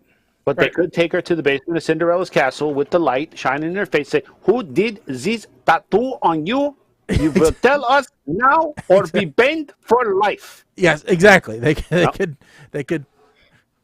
go, "Tell us who did it." Goofy could be there interrogating her. Absolutely. But so what this could end up doing is, if a case like this went forward, like you said, it could lead to tattoo artists saying, we will not do registered trademarks or copyrighted works as part of our process. If you want something, it will have to be an original work or something which is, fair, covered under fair use, which is always an iffy thing, right? As we have found out, fair use is never easy to prove. Correct. So thus why we don't have background music anymore, thus why our openings are the way they are, and everything else. Why we don't play a lot of YouTube clips, etc. Because for some reason radio stations can get away with it all day long and not have to worry about it, but a small little podcast like ours who reaches tens of listeners, no, we can't do any of that stuff. That is why Sirius charges me an extra $2 a month so that they can pay royalties to the music companies in order to play music. Well, I'm not even saying music, I'm saying news. So yeah, even though fair use says you can do it for commentary, yeah, good luck proving it. So anyway, regardless of that, doesn't matter. We don't have any sour grapes or anything. No, that's not us. This is an interesting court case. There's a lot of interesting court cases going on, and like Mike said, I think it's not just the court case in and of itself for that specific item. It's all the tangential court cases and effects that could happen. So and and what it's also going to do, it's also going to make, if they rule in favor of the photographer and damages are awarded, every person who has ever put a photograph out there on the web that can prove ownership as part, and people use as like a background for something when they do a Google search or what have you, all of those photographers, you're going to see a ton more of these lawsuits. Yeah. Be it in small claims or local or county or whatever, you're going to see a ton more of these. This is going to set a precedent, and the question then becomes, what's the next step? Well, absolutely. I mean, you already have a ton of these people who are editing websites who think that they can just go to Google and download whatever picture they want and put it on their website. And, it is, I'll tell you what, I deal with these people all the time. Training them and getting them to understand just because it's on the web doesn't mean that you can use it. There's such a thing as copyright law. Is so difficult. We've talked about this one before. I brought it up, and this is tying to what Colin said about the Disney shirts and what have you. When people buy a Cricut machine, you can buy a Disney cartridge that gives you graphics, the fonts, everything. It says specifically in the terms of use that by buying the cartridge, you are allowed to make stuff for yourself. Mm-hmm. You are not allowed to sell those items. And unfortunately, this is a case where people don't read the terms and conditions. They think because they have a Cricut, they can start selling this stuff. And I have seen Etsy shops get shut down because they are selling Disney merchandise with the font and the things, all the stuff, because they weren't careful. So that's where I said, that's where I was going when I was talking about before about the... Yeah, I mean... The part that I was getting to was, legally speaking, you are allowed to buy counterfeit stuff. Legally, you're allowed to do that, and you're allowed to wear it, and nobody can stop you. But you are not allowed to sell. The person you bought it from and the person who made it, they're the ones that broke the law, not you. Well, legally, if you don't know, it's even if you know it's counterfeit, you're allowed to buy it. According to, what was this, the Justice Department? Yeah, according to the United States Department of Justice, it's not illegal to buy a counterfeit product for your personal use, even if you know it's a fake. Oh, okay. I guess that's how. Now, if you try to sell it, if you try to sell it, you're breaking the law. So but you're allowed to buy it for yourself. So my Rolex watch, it's fine. Yeah. Or Rolex with a U. Whether it's ethical is a different question, but it is legal. So, all right.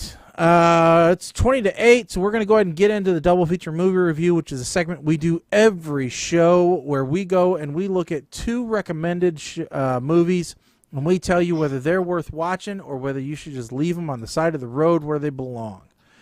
So this week we have Old Goats from Amazon Prime, and we have I Think We're Alone Now, which also from Amazon Prime, starring Peter Dinklage.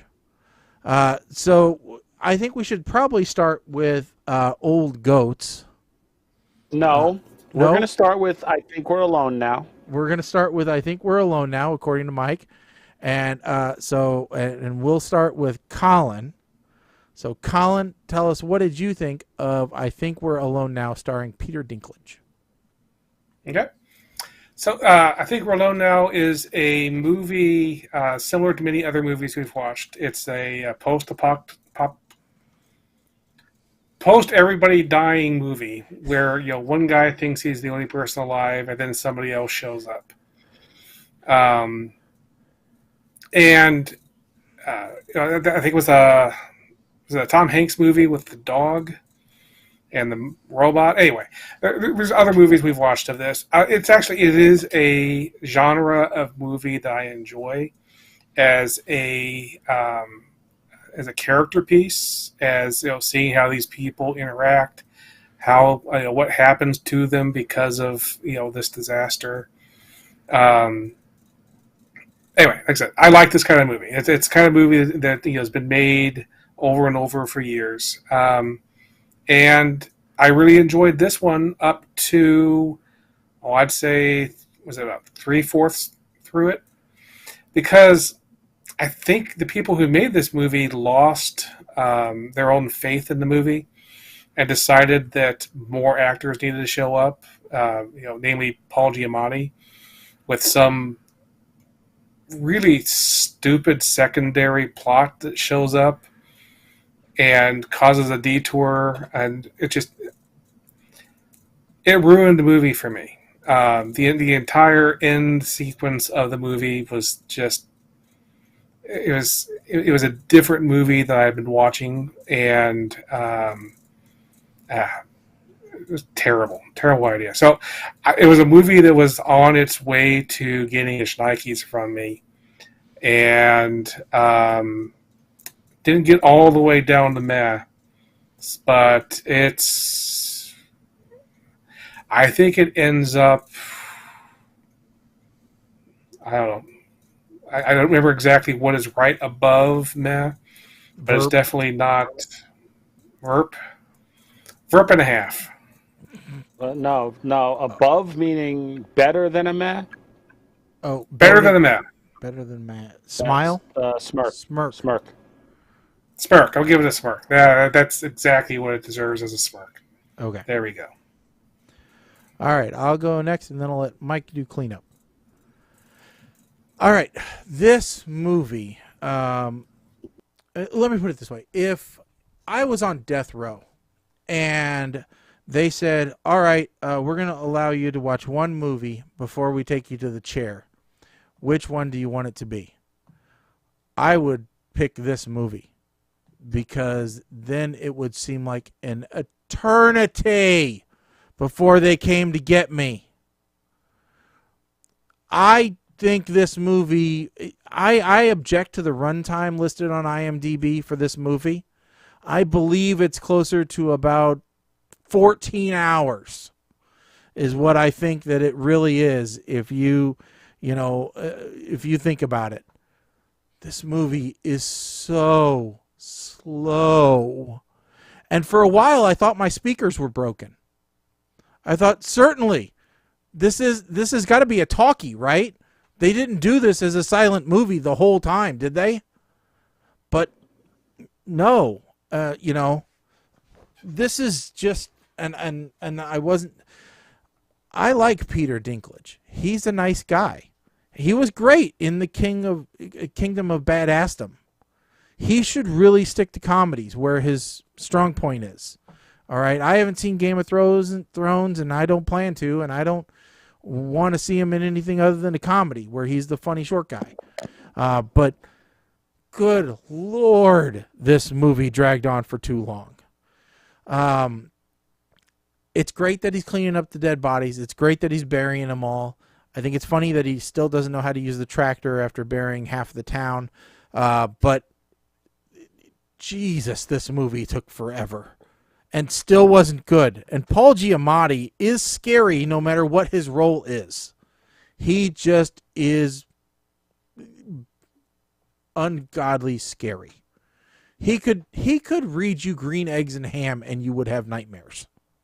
All right. So I agree with Colin. It was kind of a disconnect at the end there with that little side travel that they took. But regardless, this gets a puke from me simply because I felt like I was standing still forever because the movie would not move on. All right. It just drug forever. Puke. 100%. All right, Mike. All right. So, the opening scene of this movie, where he went and looked for all the batteries in the house, that actually made me think, maybe I should get a solar battery charger on Prime Day to go with my machete. Then I see him, and I'm thinking to myself, that's a pretty big truck. And then I realized it was a Ford Ranger, and it was, Peter Dinklage, so proportions. The laptop battery dying, another reason to have a solar charger. At this point in the movie, I start to wonder more about what actually happened to wipe out humanity than how these two are going to coexist. But I'm pretty sure that that's going to change shortly.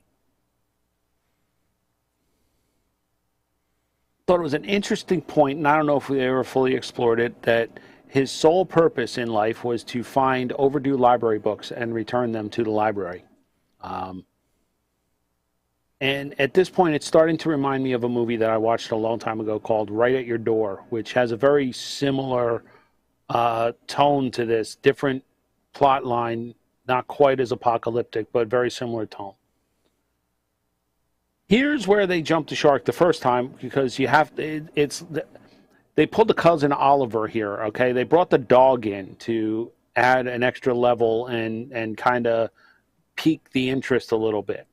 What I want to know is, how do you have a dog and not let the dog sleep in bed with you? I don't. That's an unfamiliar concept to me.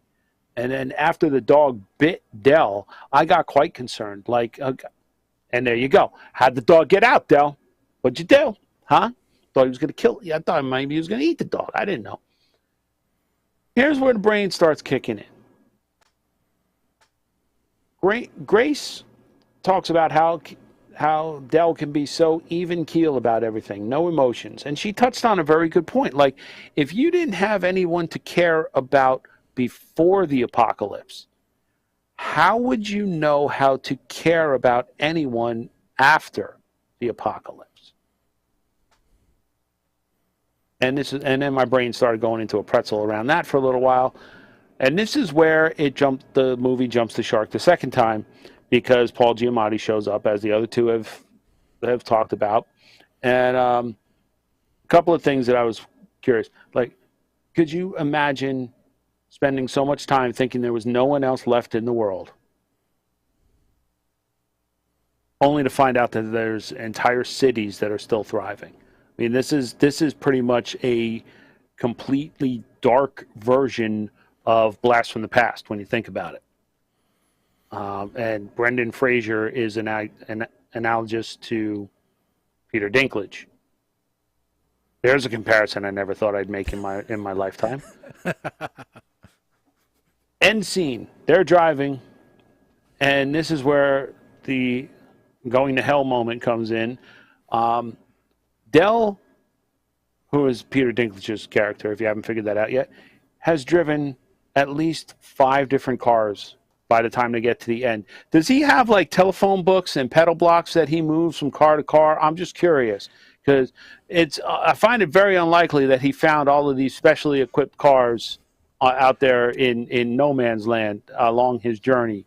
So anyhow, I was enjoying the flick, but then it went off the rails with the introduction of Giamatti's character and the whole memory tampering thing. Okay, you take that out, maybe this movie gets a smile. But because of that twist and the fact that the dog was never found or referenced again once Del let it out, this comes down to a meh.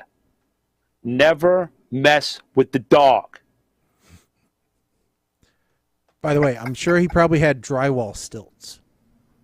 They're lightweight, easy to carry. Would take care of all the pedal issues.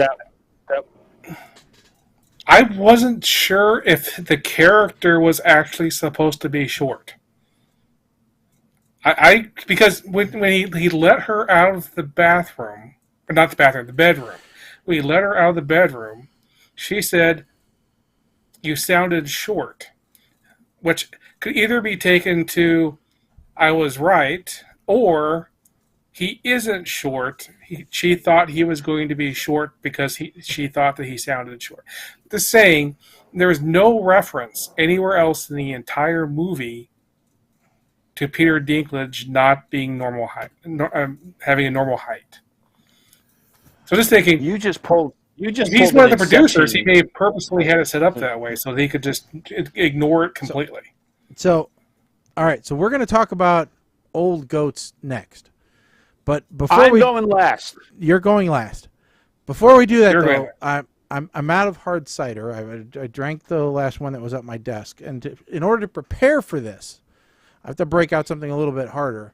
So we're going with a Dewdrop Moonshine. If that gives you guys any idea of what the review is going to be like. So, we'll saddle that up. All right, Colin, you're going to go first. Okay. Old goats, tell us about it. In Goats. detail, So, beginning to end. Give us your full opinion. Don't leave out anything.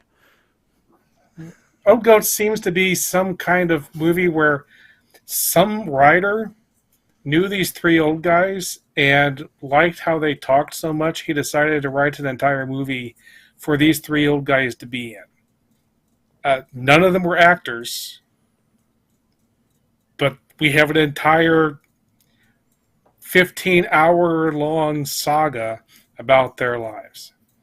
It started off, one of them was going to go on a cruise to Hawaii in his little boat that he'd been living in for 30 years. And he quit his job as a mechanic. And I'm trying to figure out how the writer of this ever thought that this guy would ever, that anyone ever think he would ever be a mechanic. Because, no.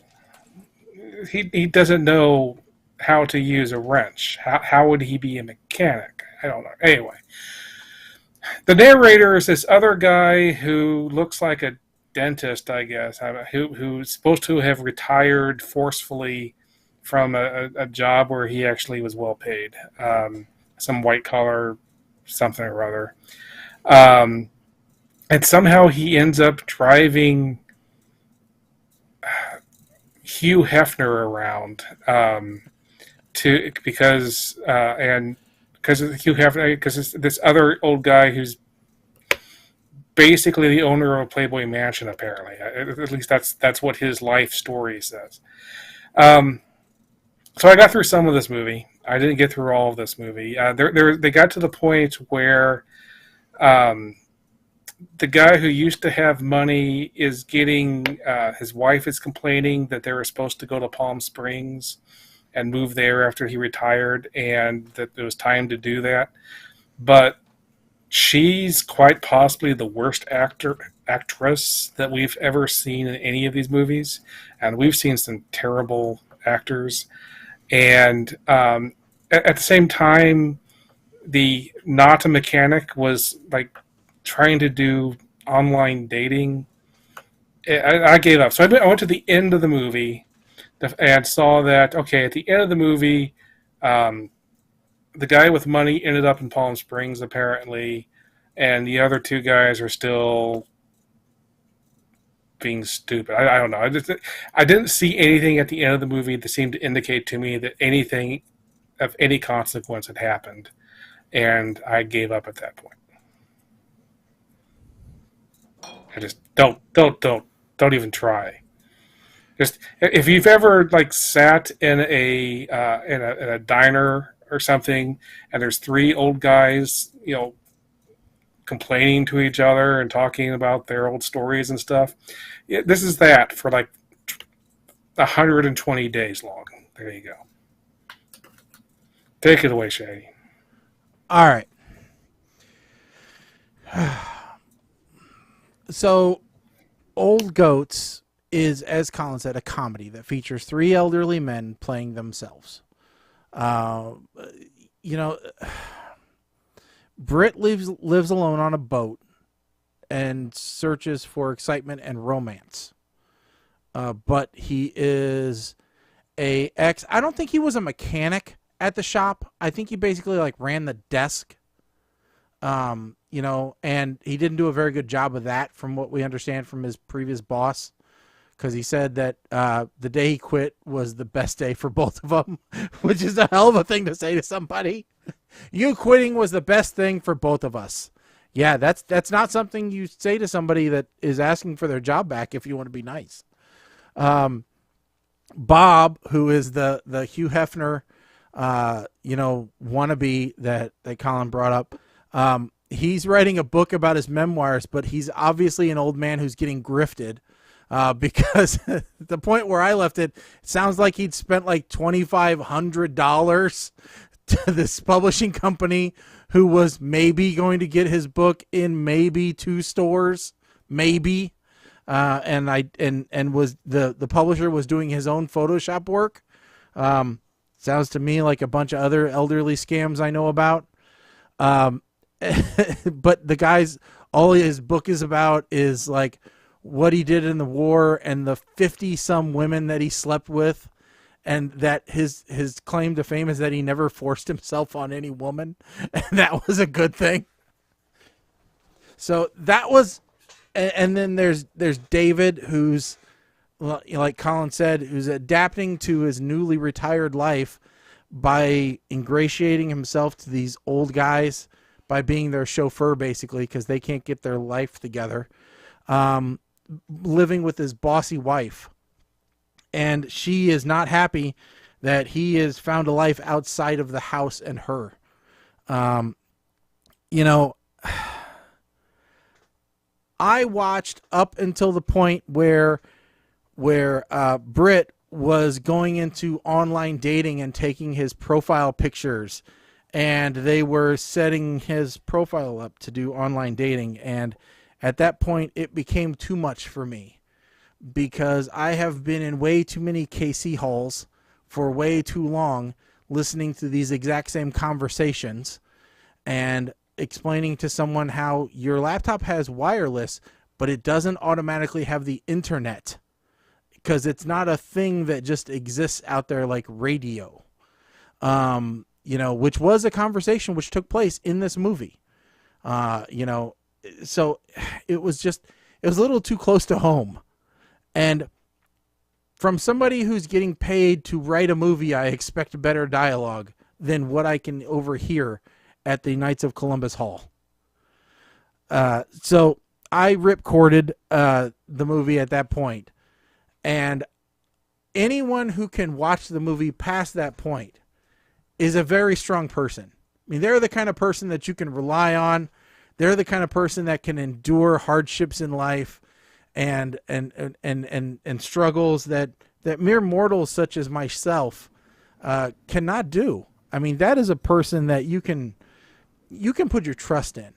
You know, that's the kind of person where you could give them a blank check and say, here, put in this what you think you're owed for mowing my lawn, and they will put in like $5.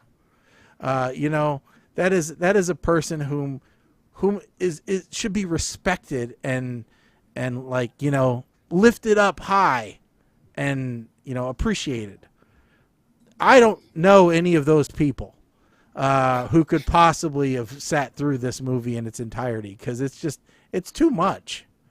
I mean, that's a person who would enjoy a good cobbler.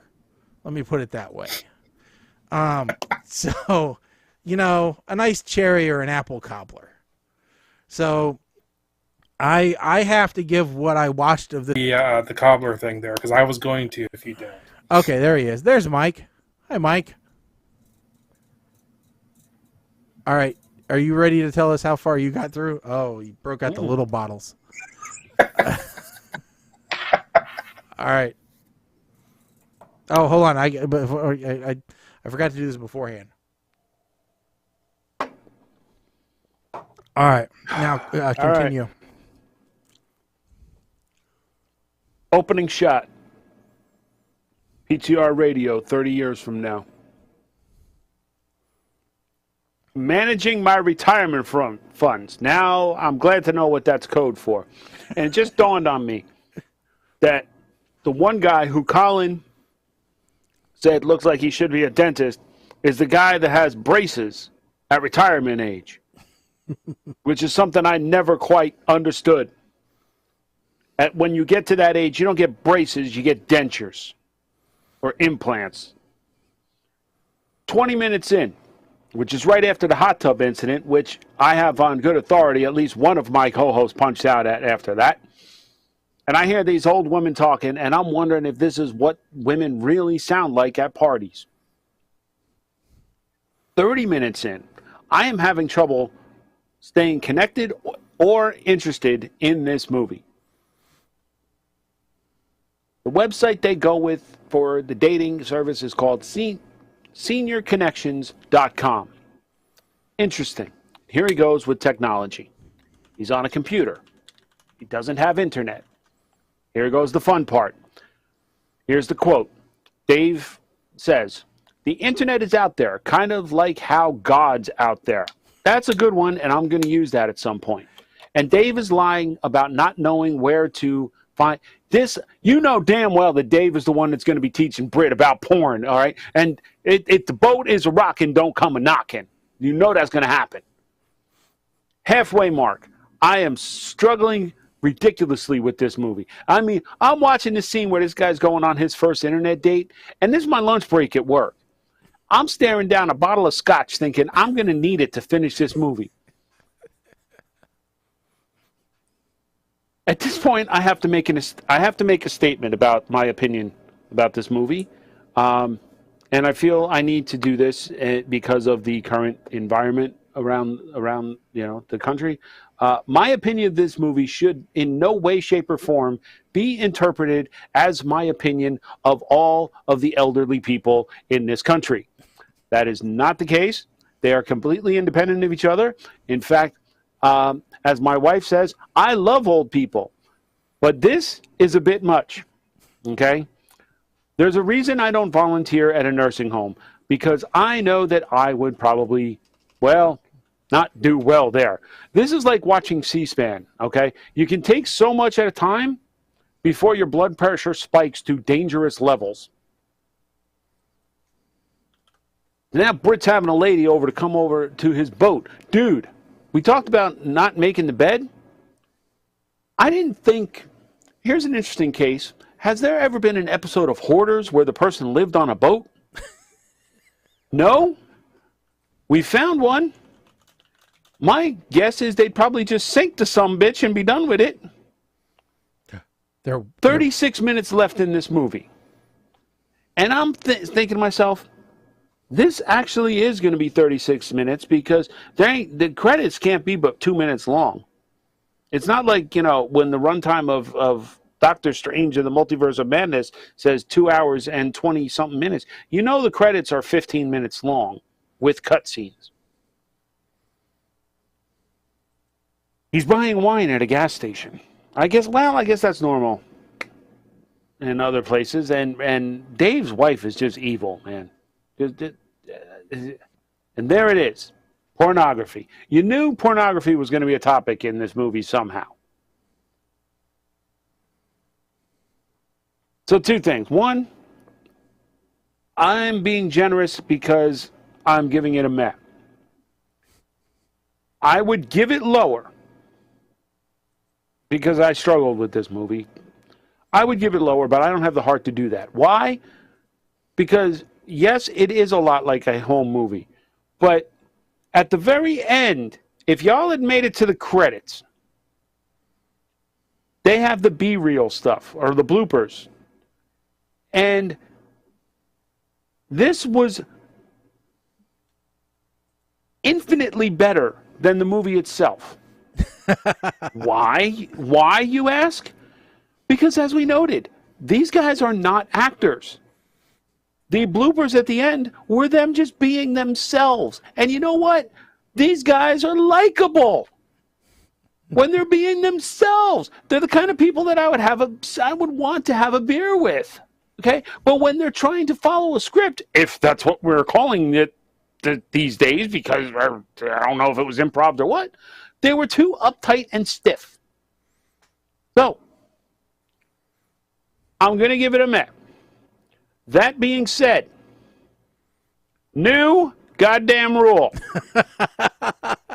If you have the freaking balls to put a movie on the list, you ain't allowed to punch out on that movie.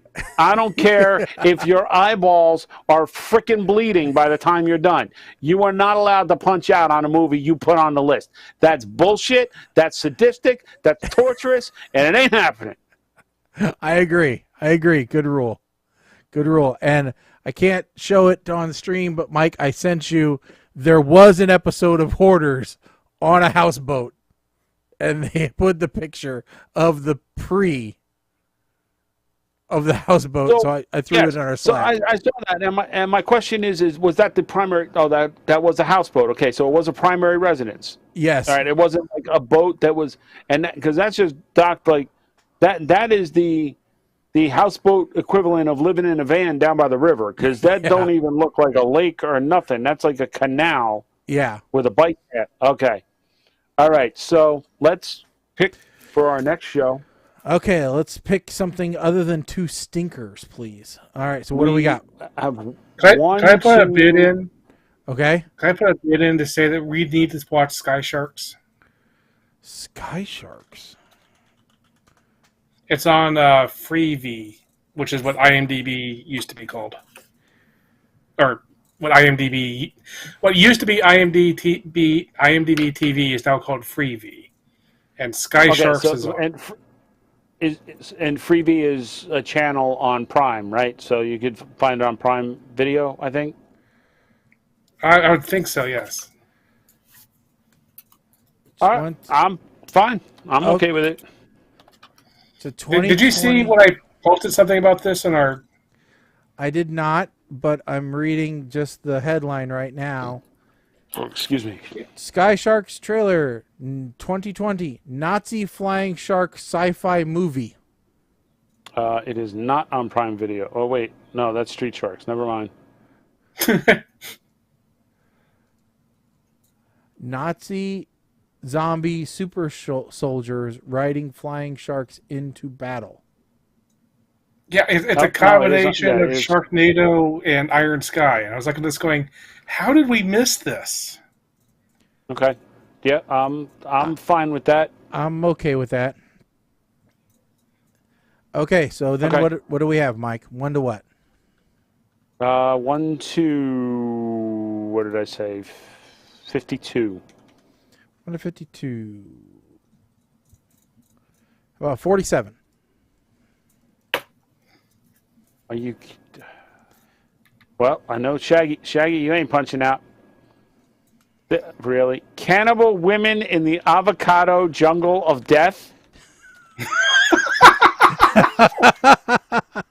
Oh, this is a late 80s You're film. Serious now, aren't you?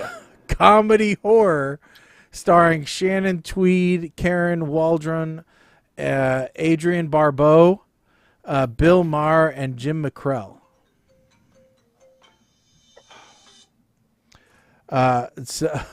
He has all kinds of weird stuff. I was looking through the list. You really expect us to watch a movie about two sisters who didn't know each other who inherited a nudist colony? Well, that one looks funny.